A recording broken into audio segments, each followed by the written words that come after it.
గతంలో కేసీఆర్ ఒక మాట అన్నారు. ఇప్పుడు ప్రెజెంట్ హనీమూన్ పీరియడ్ లో ఉన్నాం, బయటికి వచ్చాక రఫ్ ఆడిస్తాను, చీల్చి చెండాడతాను అని చెప్పుకొచ్చారు ఆయన. నేను కొడితే మామూలుగా ఉండదంటూ కూడా మొన్న ఒక రకంగా ఆయన మాట్లాడుకొచ్చారు. ఇప్పుడు తాజాగా రేవంత్ రెడ్డి టార్గెట్ చేస్తూ సీఎం కేసీఆర్ రంగంలోకి దిగబోతున్నారంటూ బీఆర్ఎస్ పార్టీ ఆశాభావం వ్యక్తం చేస్తోంది. Direct target Revanth Reddy. ఇక హనీమూన్ పీరియడ్ అయిపోయింది, ఆ రెస్ట్ మోడ్ అయిపోయింది, ఇక డైరెక్ట్ గా రంగంలోకి దిగింది అన్నట్టుగానే బీఆర్ఎస్ ఆశాభావం వ్యక్తం చేస్తోంది. ఆయన దిగగానే తెలంగాణ భవన్లో ఈరోజు కార్యవర్గ సమావేశం ఏర్పాటు చేశారు. ఈ రోజు ముఖ్యంగా పార్టీ ఫిరాయించిన ఎమ్మెల్యేల విషయంపైనే ప్రధానంగా మాట్లాడే అవకాశం ఉంది. ఎమ్మెల్యేల అస్త్రంతో కేసీఆర్ బిగ్గెస్ట్ ప్లాన్ తో ముందుకెళ్లే అవకాశం ఉంది. 10 మంది ఎమ్మెల్యేలు బీఆర్ఎస్ పార్టీ నుంచి కాంగ్రెస్ లో చేరిపోయారు. అయితే ఆ నియోజకవర్గాల్లో ఉప ఎన్నిక తప్పవంటూ హాట్ కామెంట్స్ చేస్తున్నారు బీఆర్ఎస్ పార్టీ నాయకులు.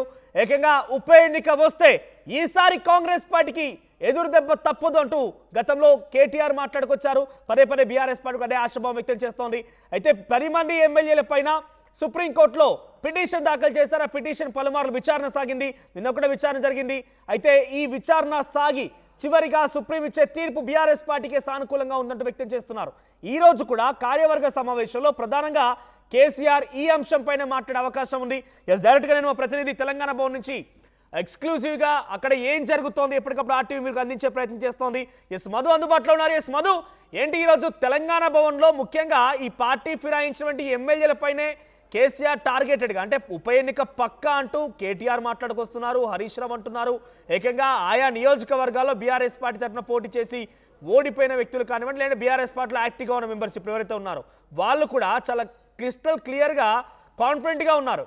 మేము ఉప ఎన్నిక వస్తుంది, ఈసారి మేము గెలవబోతున్నామంటూ కాన్ఫిడెన్స్ వ్యక్తం చేస్తున్నారు. సో కార్యవర్గ సమావేశంలో ఒకవేళ చర్చ జరిగితే ఎటువంటి కీలక విషయాలు కేసీఆర్ చెప్పే అవకాశం ఉంది? ఎగ్జాక్ట్లీ మొన్న స్టేషన్ గన్పూర్కి సంబంధించినటువంటి నియోజకవర్గ నాయకులతో మాట్లాడిన సందర్భంలో కేసీఆర్ వ్యాఖ్య చేశారు. స్టేషన్ గన్పూర్లో ఉప ఎన్నిక రావడం ఖాయం, అక్కడ రాజయ్య మళ్ళీ ఎమ్మెల్యే కావడం ఖాయం అంటూ కేసీఆర్ స్టేట్మెంట్ చేశారు. అంతకుముందు గతంలో కేటీఆర్, హరీష్ రావు పదే చెప్పినప్పటికీ కేసీఆర్ నోటి వెంట ఈ మాట రావడంతో సో ఉప ఎన్నికలు రావడం ఖాయం అనేటువంటి చర్చ కొనసాగుతూ ఉంది. 10 మంది బీఆర్ఎస్ బీఫామ్ పైన గెలిచి కాంగ్రెస్ పార్టీలో జాయిన్ అయినటువంటి ఎమ్మెల్యేలో టెన్షన్ ఏర్పడింది. కొద్దిమంది రిటర్న్ రావడానికి సిద్ధపడతా ఉన్నారు, మళ్ళీ బీఆర్ఎస్లోకి రావడానికి సమాయత్తం అవుతా ఉన్నారు, సంప్రదింపులు చేస్తున్నారు అనేటువంటిది పొలిటికల్ సర్కిల్లో చాలా రోజుల నుంచి చర్చ నడుస్తూ ఉంది. సో కేసీఆర్ ఈరోజు రాష్ట్ర కార్యవర్గ సమావేశం చాలా కీలకమైనటువంటి భేటీగా బీఆర్ఎస్ భావిస్తూ ఉంది. ఆయన ఆధ్వర్యంలో జరిగే సమావేశంలో ఏ అంశాలపైన ఆయన దృష్టి పెట్టనున్నారు, ఇక్కడ హాజరయ్యేటువంటి జిల్లా అధ్యక్షులతో పాటు మాజీ ఎమ్మెల్యేలు, ఎమ్మెల్సీలు, ఎంపీలు, మాజీ మంత్రులు, ప్రస్తుతం ఉన్నటువంటి ఎమ్మెల్యేలు, ఎంపీలు, తర్వాత అందరితో కలిసి రాజ్యసభ సభ్యులు అందరితో ఈరోజు నా భేటీ అవుతా ఉన్నారు. ఏ అంశాలు చర్చకు వచ్చే అవకాశం ఉందనేటువంటిది బీఆర్ఎస్ పార్టీ శ్రేణుల్లో కాస్త ఉత్కంఠ ఉంది. దీంతో పాటు పార్టీ మారినటువంటి ఎమ్మెల్యేలో కొంత టెన్షన్ ఉంది.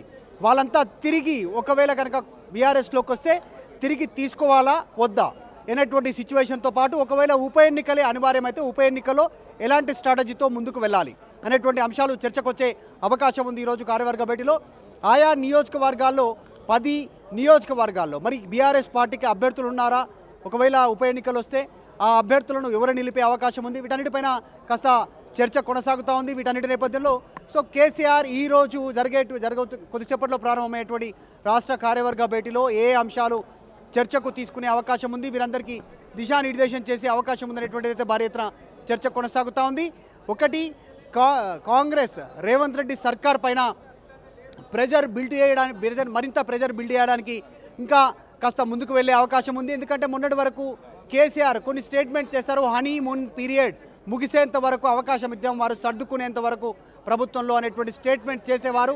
మొన్ననే కాస్త ఓపెన్ అయ్యారు, నేను కొడితే చాలా గట్టిగా కొడతారనే స్టేట్మెంట్తో పాటు కాంగ్రెస్ అవినీతిమయంగా మారిపోయింది, విపరీతంగా డబ్బులు దోచుకుంటున్నారు, ఏం పనులు చేయట్లేదు అనేటువంటి స్టేట్మెంట్ చేశారు. నేను ముందే హెచ్చరించాను, కాంగ్రెస్ వస్తే రాష్ట్రం అధోగతి అవుతుందంటూ ఆయన స్టేట్మెంట్ చేశారు మొన్న. సో ఈరోజు తీసుకునేటువంటి నిర్ణయాలు ఆయన మరి రాష్ట్ర కార్యవర్గ భేటీలో ఎలాంటి స్టేట్మెంట్ చేయనున్నారు, ఎలాంటి అంశాలు ప్రస్తావించనున్నారు అనేటువంటిది కాస్త ఉత్కంఠ ఉంది. మనం చూస్తూ ఉన్నాం బీఆర్ఎస్ పార్టీ ఆఫీస్ కాస్త హడావుడి ఉంది, పెద్ద ఎత్తున నాయకులంతా చేరుకున్నారు, భారీ ఎత్తున సెక్యూరిటీ ఏర్పాట్లు చేశారు. కేవలం అనుమతి ఉన్నటువంటి వారికే నాయకులకు లోపలికి వదులుతూ ఉన్నారు, మిగతా వారందరినీ కూడా బయటే వదిలేస్తూ ఉన్నటువంటి సిచ్యువేషన్. కొద్దిసేపట్లోనే కేసీఆర్ ఇక్కడికి రీచ్ కానున్నారు. ఆయన రీచ్ అయిన తర్వాత సమావేశం ప్రారంభం కానుంది. ఈ రోజు ప్రారంభమయ్యే కార్యవర్గ భేటీ చాలా ముఖ్యంగా ఈ 10 నియోజకవర్గాల్లో కూడా ఇన్ని రోజులుగా వారంతా బీఆర్ఎస్ లో ఉన్నారు కాబట్టి వారే సుప్రీం ఆ నియోజకవర్గాలకి, వారే ఇన్ఛార్జీలు, వారే ఎమ్మెల్యేగా కొనసాగారు. ఒక్కసారిగా 10 మంది ఎమ్మెల్యేలు చాలా సీనియర్ నేతలు, పోచారం శ్రీనివాస్ రెడ్డి లాంటి వ్యక్తులు కానివ్వండి, మైపాల్ రెడ్డి లాంటి వ్యక్తులు కానివ్వండి, చాలా మంది సీనియర్లు కూడా బీఆర్ఎస్ పార్టీ కొంత మొదటి నుంచి ఉన్న వారంతా కూడా పార్టీ మారారు. సో ఈ నేపథ్యంలో ఆ నియోజకవర్గాల్లో ఆల్టర్నేటివ్గా ఎవరికైనా ఇన్ఛార్జ్ బాధ్యతలు కానివ్వండి, లేదంటే వీరు నెక్స్ట్ ఉండబోతున్నారంటే కొంత సుప్రీం బాధ్యతలు కానీ ఇచ్చే అవకాశం ఉందా? ఎగ్జాక్ట్లీ, ఎందుకంటే ఆల్రెడీ పార్టీని బలోపేతం చేయాలి, మెంబర్షిప్ డ్రైవ్ ఇక్కడ నుంచి ప్రారంభించాలి, దీనికి సంబంధించి సమాయత్తం అవ్వాలి, నెక్స్ట్ ఒక భారీ బహిరంగ సభ పెట్టాలి, ప్లీనరీ ఏర్పాటు చేయాలి, రాష్ట్ర అధ్యక్షుడు ఎన్నికుంటుంది, పార్టీలో చాలా చేంజెస్ ఉంటాయి ఈసారి అనేటువంటి చర్చ కొనసాగుతుంది. ఎందుకంటే బీసీ రాగాన్ని ఎత్తుకున్నారు అన్ని రాజకీయ పార్టీలు. ఒకటి బీజేపీ బీసీ ఎజెండాగా ముందుకు వెళ్తా ఉంది, బీసీ అధ్యక్షుని ప్రకటన చేయబోతున్నారు, బీసీ సీఎం అనౌన్స్మెంట్ చేయబోతున్నారు, చర్చ జరుగుతూ ఉంది. కాంగ్రెస్ పార్టీ 42% రిజర్వేషన్ అమలు చేస్తూ ఉన్నాం, బీసీలు మా వైపు ఉంటారని వాళ్ళు ఆలోచన చేస్తూ ఉన్నారు. సో బీఆర్ఎస్ ప్లాన్ ఎలా ఉండబోతుంది, బీఆర్ఎస్ బీసీ విషయంలో ఏ నిర్ణయం తీసుకోబోతుంది, పార్టీలో పెద్దపీట వేయబోతా ఉన్నారా, బీసీలకు ఈసారి వర్కింగ్ ప్రెసిడెంట్ కానీ జనరల్ సెక్రటరీ కానీ ఇలా ఏ అంశాల ఆధారంగా బీసీలకు పెద్దపీట వేసే అవకాశం ఉందని ఒకవైపు చర్చ కొనసాగుతూనే ఉంది. ఇదంతా పక్కన పెడితే కేసీఆర్ కొద్దిసేపట్లో ప్రారంభమయ్యేటువంటి రాష్ట్ర కార్యవర్గ భేటీలో ఏ అంశాలను ప్రస్తావించనున్నారు, వీరందరికీ ఏ అంశాలను వివరించనున్నారు అనేటువంటిది పెద్ద ఎత్తున చర్చ కొనసాగుతూ ఉంది. కాంగ్రెస్ పార్టీ అసమర్థ పాలనని పెద్ద ఎత్తున ప్రజల్లోకి తీసుకెళ్లాలనేటువంటిది ఇప్పటికే పిలుపునిచ్చారు. సో ఈరోజు మరి ఇంకా ఏం చెప్పబోతా ఉన్నారు, కొన్ని విజయాలు, రైతు రుణమాఫీ, రైతు భరోసా, తర్వాత హైడ్రా విషయంలో, తర్వాత మూసీకి సంబంధించిన అంశంలో కొన్ని విజయాలు మనవే, లగచర్ల ఘటనల విషయంలో పార్టీ తీసుకున్న నిర్ణయాలకు ప్రభుత్వం తలొగ్గింది. కాబట్టి ఈ అంశాల ఆధారంగానే వీరందరికీ వివరించే అవకాశం ఉంది. మనం చూస్తూ ఉన్నాము working president KTR BRS party నాయకులందరితో కలిసి లోపలికి వెళ్తూ ఉన్నారు. కొద్దిసేపట్లోనే సమావేశం ప్రారంభం కానుంది. కేసీఆర్ ఆధ్వర్యంలో రాష్ట్ర కార్యవర్గ భేటీ, ఇది చాలా రోజుల తర్వాత కేసీఆర్ బయటకు వస్తూ ఉన్నారు. హనీమూన్ పీరియడ్ ముగిసింది కాంగ్రెస్ పార్టీకి సంబంధించి. సో పెద్ద ఎత్తున పోరాటం చేయడానికి సిద్ధమవుతున్నట్టుగా తెలుస్తూ ఉంది. విజువల్స్ చూస్తూ ఉన్నాం లైవ్లో. కొద్దిసేపట్లోనే కేసీఆర్ కూడా చేరుకొనున్నారు బీఆర్ఎస్ భవన్కి. బీఆర్ఎస్ నాయకులు చేరుకున్నారు, ఎమ్మెల్యేలు, మాజీ ఎంపీలు అందరూ ఇక్కడికి చేరుకున్నారు. నాయకులు వరుసగా భేటీ అవుతా ఉన్నారు, కలుస్తూ ఉన్నారు. కొద్దిసేపట్లో కేసీఆర్ ముందుగానే చెప్పారు ప్రతి ఒక్కరూ హాజరు కావాల్సిందే అనేటువంటి అంశాలను ప్రస్తావించారు. సో కాస్త బీఆర్ఎస్ పార్టీ ఆఫీస్లో కాస్త హడావుడి వాతావరణం ఉంది, చూస్తూ ఉన్నాం లైవ్ విజువల్స్లో. కేటీఆర్ని కలుస్తూ ఉన్నారు నాయకులంతా కూడా. రైట్ మధు, కొద్దిసేపట్లోనే కేసీఆర్ హాజరు కానున్నారు. మనోజ్.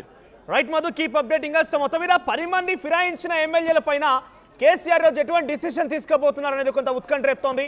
ఆయన 10 మంది నియోజకవర్గాలు బీఆర్ఎస్ పార్టీతో గెలుపొంది, బీఆర్ఎస్ పార్టీ టికెట్ పైన గెలిచిన వారంతా కూడా కాంగ్రెస్ పార్టీ వైపు వెళ్లారు. కాంగ్రెస్ పార్టీ వైపు వెళ్లడంతో ఒకసారిగా వారిపైన డిస్క్వాలిఫికేషన్, అనర్హత వేటు వేయాలని చెప్పి కూడా చాలా రోజులుగా బీఆర్ఎస్ పార్టీ అటు అసెంబ్లీ స్పీకర్ని కలవడం, అసెంబ్లీ కార్యదర్శిని కలవడం, హైకోర్టుకు వెళ్ళడం, హైకోర్టు తర్వాత బీఆర్ఎస్ పార్టీ ఎమ్మెల్యే అంతా మళ్ళీ సుప్రీంకోర్టు కూడా వెళ్లారు. సుప్రీంకోర్టులో కూడా విచారణ కొనసాగుతుంది. ఈ నేపథ్యంలో కొంత ఈరోజు ఈ కార్యక్రమంలో కార్యవర్గ సమావేశంలో కూడా కేసీఆర్ ప్రధానంగా వీరిపైన చర్చించే అవకాశం కనబడుతోంది. ఒకసారి మనం డీటెయిల్ గా చూస్తే కనుక మొత్తం మీద 10 మంది ఎమ్మెల్యేలు పార్టీ ఫిరాయించారైతే ఒకవేళ కనుక ఈ నియోజకవర్గాల్లో నిజంగా బీఆర్ఎస్ పార్టీ ఆశించిన విధంగానే ఉప ఎన్నిక కనుక వస్తే ఏం చేయాలన్న ఆలోచనలో ఈ రోజు స్కెచ్ వేయబోతున్నారు కేసీఆర్ అంటే తెలుస్తోంది. ఒకవేళ నియోజకవర్గాల వారిగా ఉప ఎన్నిక కనుక వస్తే పక్కగా క్లీన్ స్వీప్ చేయాలనే ఒక ఆలోచనలో ఈరోజు కేసీఆర్ ఒక బిగ్ ప్లాన్తో ముందుకు వెళ్ళబోతున్నట్టు తెలుస్తోంది. ముఖ్యంగా ఒకవేళ కనుక వాళ్ళు నిజంగా తమ పదవులకే ఎసరు వస్తోంది, తమ పదవులే పోతాయని కనుక ఆలోచనలో ఉన్నవారు వెనక్కి వద్దామంటే వారు రిక్వెస్ట్ చేసి ఒకవేళ వెనక్కి వస్తామని చెప్పినా కూడా వారిని యాక్సెప్ట్ చేయాలా వద్దా ఒకసారి మనం డీటెయిల్గా చూస్తే సుమారుగా జిల్లాల వారీగా మనం పరిశీలిస్తే కనుక జిహెచ్ఎంసీకి బీఆర్ఎస్ పార్టీకి జిహెచ్ఎంసీలో చాలా పట్టు అయితే ఉంది. ఇప్పటికీ అధికారం వచ్చి సుమారుగా 7 ఏడాది కాలం గడిచిపోయినా కూడా కాంగ్రెస్ పార్టీ అనుకున్న స్థాయిలో జిహెచ్ఎంసీ పైన పట్టు సాధించలేకపోయింది. కొద్ది గొప్ప కార్పొరేటర్ లాగేసుకుంది, కానీ ప్రజల్లో అయితే కాంగ్రెస్ అంత బలంగా వెళ్ళలేకపోయింది. అంటే జిహెచ్ఎంసీలో 2 అసెంబ్లీ నియోజకవర్గాల్లో కూడా అరకపూడి గాంధీ, షేర్లింగంపల్లి, రాజేంద్ర నగర్ నుంచి ప్రకాష్ గౌడ్ ఇద్దరు కూడా పార్టీ ఫిరాయించారు. ఒకవేళ ఆ నియోజకవర్గాల్లో తాము ఆశించే విధంగా బీఆర్ఎస్ పార్టీ ఆశించే విధంగా సుప్రీంకోర్టు తీర్పు ఆధారితంగా కనుక ఉప ఎన్నిక వస్తే జిహెచ్ఎంసీ పరిధిలో బీఆర్ఎస్ ఏం చేయాలి, ఇదొక ఆలోచన. ఇక మరొక వైపు బండ్ల కృష్ణమోహన్ రెడ్డి ఆయన గద్వాల్ నుంచి కాంగ్రెస్ పార్టీలో చేరిపోయారు. గద్వాల్ పూర్తిగా ఆయన కాంగ్రెస్ చేయడంతో అక్కడ ప్రత్యామ్నాయంగా మరొక వ్యక్తిని తయారు చేసే పనిలో ఉన్నారు. ఒకవేళ కనుక అక్కడ ఉప ఎన్నిక వస్తే ఏం చేయాలి, తర్వాత కాళయాదయ్య చేవెళ్ళ, తర్వాత బండ్ల కృష్ణమోహన్ రెడ్డి, మైపాల్ రెడ్డి పటాన్చెరు నియోజకవర్గం, ఆ తర్వాత కల్వకుంట్ల సంజయ్ జగిత్యాల నుంచి ఆయన కూడా కాంగ్రెస్ పార్టీలో చేరిపోయారు. అక్కడ కాంగ్రెస్ పార్టీలో చేయడంతో బీఆర్ఎస్ పార్టీ కూడా ఒక రకంగా అనుకున్న స్థాయిలో సుప్రీం లీడర్ ఎవరు లేకుండా పోయారు. అంటే ఎక్స్పెక్టెడ్ రేంజ్లో అక్కడ ఎమ్మెల్యే స్థాయిలో పోరాడేందుకు కానివ్వండి, ఎమ్మెల్యే స్థాయిలో నెక్స్ట్ అభ్యర్థి ఈయననే రకంగా చెప్పుకోవడానికి కూడా ఒక ప్రధానమైనటువంటి వ్యక్తి లేకుండా పోయారు. పైపెచ్చు ఇప్పుడు ప్రతిపక్ష పాత్ర పోషించాలని కూడా అనుకున్న స్థాయిలో అక్కడ బీఆర్ఎస్ పార్టీ క్యాడర్ కూడా కొంత లీడర్ లేని క్యాడర్గా మారిపోయిన పరిస్థితి. సో మరొక వైపు పోచారం శ్రీనివాసరెడ్డి ఆయన కూడా కాంగ్రెస్ పార్టీలో చేరిపోయి ప్రజెంట్ కాంగ్రెస్ పార్టీ ప్రభుత్వంలో ఆయన ప్రభుత్వ సలహాదారు కూడా కొనసాగుతున్నారు. క్యాబినెట్ ర్యాంక్లో ఉన్నారు ఆయన. సో ఆయన నియోజకవర్గంలో ఉప ఎన్నిక వస్తే ఏం చేయాలి అనే ఒక ఆలోచనలో కూడా ఉంది. ముఖ్యంగా గతంలో ఆయన బీఆర్ఎస్ పార్టీలో ఉన్నప్పుడు పోచారం శ్రీనివాసరెడ్డి ఆయన కుమారులు కూడా బీఆర్ఎస్ పార్టీలో చాలా యాక్టివ్గా ఉండేవారు. వారు కాంగ్రెస్ చేయడంతో బీఆర్ఎస్ పార్టీ కూడా అక్కడ కొంత సతమతమైంది. మరోవైపు 3 నియోజకవర్గాలు కీలకం. అటు దానం నాగేందర్ ఖైరతాబాద్, భద్రాద్రి కొత్తగూడెం నుంచి, అటు భద్రాచలం నియోజకవర్గం నుంచి తెల్లం వెంకట్రావు, మరోవైపు కడియం శ్రీహరి, స్టేషన్ గన్పూర్ నుంచి కడియం శ్రీహరి. ఈ 3 నియోజకవర్గాల్లో స్పెషల్ లీవ్ పిటిషన్ కింద వారి యొక్క డిస్క్వాలిఫికేషన్ పైన సుప్రీంకోర్టులో పిటిషన్ దాఖలు చేసిన నేపథ్యంలో వీరికైతే కొంత ఎఫెక్ట్ పడే అవకాశం ఉన్నట్టుగా బీఆర్ఎస్ భావిస్తోంది. ముఖ్యంగా Danam Nagender the most affected person ఎవరైనా ఉన్నారు 10 మంది ఎమ్మెల్యేలు అంటే దానం నాగేందర్ విషయంలోనే చాలా తీవ్రమైన ప్రభావం చూపించే అవకాశం ఉంది. ఆయన బీఆర్ఎస్ పార్టీ ఎమ్మెల్యేగా గెలుపొంది వెంటనే ఆయన మళ్ళీ కాంగ్రెస్ పార్టీలో సికింద్రాబాద్ ఎంపీగా కూడా పోటీ చేశారు కాబట్టి ఆయన పైన తీవ్రమైన ప్రభావం పడే అవకాశం ఉంది. ఒకవేళ కనుక ఆ ఖైరతాబాద్లో కనుక నియోజకవర్గంలో ఉప ఎన్నికలు వస్తే ఏం చేయాలనో ఒక ఆలోచనలో కూడా బీఆర్ఎస్ పార్టీ ఆలోచన చేస్తుంది. మరోవైపు ఏప్రిల్ 27 బీఆర్ఎస్ పార్టీ ఆవిర్భవించినటువంటి రోజు, ఆ రోజు ప్లీనరీకి సంబంధించిన విషయంలో కూడా ఈ రోజు కార్యవర్గ సమావేశంలో డిసిషన్ తీసుకునే అవకాశం ఉంది. 10 సంవత్సరాల పాటుగా ప్లీనరీని అట్టహాసంగా అదొక ప్రభుత్వ కార్యక్రమమా, ఇంత పెద్ద కార్యక్రమం ఎక్కడా చూడలేదన్నట్టుగానే ఒక రాజకీయ పార్టీ తమ ఆవిర్భావ దినోత్సవం జరుపుకుంది. మరి ఈసారి ఎలా ఉంటుందో చూడాలి. మరి ఎప్పటికప్పుడు ఈరోజు కేసీఆర్ మొదటిసారిగా హనీమూన్ పీరియడ్ ముగించేసుకొని ఆయన తెలంగాణ భవన్కి వస్తున్నారు కాబట్టి మరి ఈరోజు కేసీఆర్ ఏం మాట్లాడతారో, ఆయన వ్యాఖ్యల పట్ల రాజకీయాలు ఎటువంటి చర్చ కొనసాగుతుంది, ఎటువంటి డిసిషన్ తీసుకోబోతున్నారు, ఇలా ఎప్పటికప్పుడు ఆర్టీవీ మీకు ఆ బిగ్ అప్డేట్స్ అందించే ప్రయత్నం చేస్తూ ఉంటుంది. ప్రపంచంలో ఏ మూల ఏ క్షణం ఏం జరుగుతుందో వేగంగా తెలుసుకోవడానికి తొలి వెలుగు వాట్సాప్ ఛానల్ని ఫాలో చేయండి.